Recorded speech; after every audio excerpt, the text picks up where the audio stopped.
Hey everyone, so it is the end of the year, which means, well, the end of the garden year.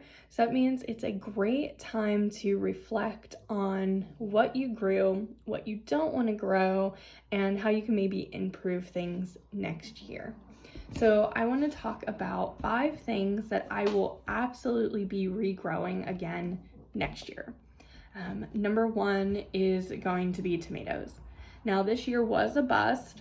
But I love tomatoes. I love them in salsas, in soups, in sauces, on top of salads. How many S words can we throw in here? It's early if you guys can't tell. But I do really enjoy tomatoes, and I like the color variety that they come in. I think it adds a really unique pop of color to the garden, especially if you get like purple or yellow. Those are really uncommon colors than you see outside of flowers. So definitely we'll be putting tomatoes back in rotation. Number 2 is going to be peppers. For this, I'm going to continue to buy them as seedlings. I tried doing pepper seeds 2 years in a row now, and they're not successful for me. I end up wasting more money trying to grow them from seed than I do buying a little 4-pack from my local garden center. So for me, it is easier to grow them from a seedling than it is from seed. Most of that I think is because I like to grow hot peppers. I don't do bell peppers. So because they're hotter, I learned that they have to have longer summers, which we don't have here in PA. It's kind of drab.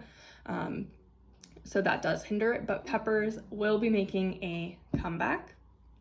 Number 3 is going to be an umbrella here, and that is more native flowers.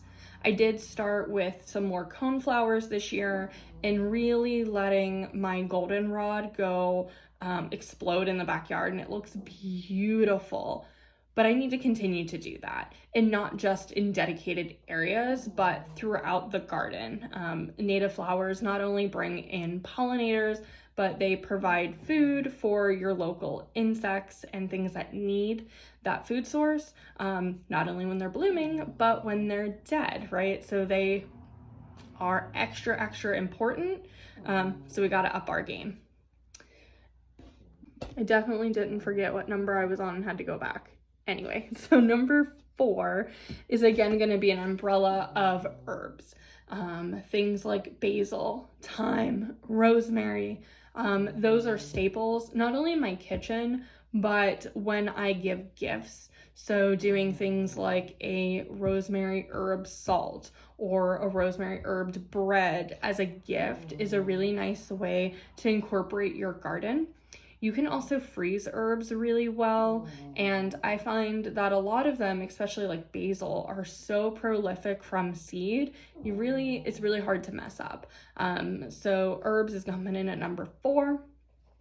And finally, number 5, I will be growing again is potatoes.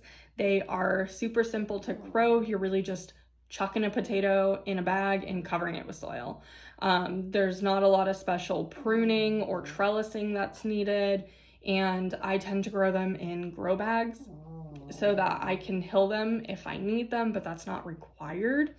And I find that you don't always need to buy the specialty seed potatoes. Now, are they going to be probably more prolific? Sure, and a better chance to get a bigger yield? Of course. But I've also many times just grabbed a potato from the supermarket, and then when it starts sprouting, throw that in the ground and gotten potatoes as well. As a bonus, they also store really well, and you don't require a lot of prep to store, so I don't have to can or freeze them. I can, I just don't, because I find it more valuable to leave them in a like cool area and just get 1 or 2 as I need them versus taking the time to can them, especially since I don't have a pressure canner. Can't do it without rubble canning. So those are 5 things I'll be growing again next year. Let me know what you guys will be growing next year, and I'll talk to you guys later and keep you updated. Bye everyone.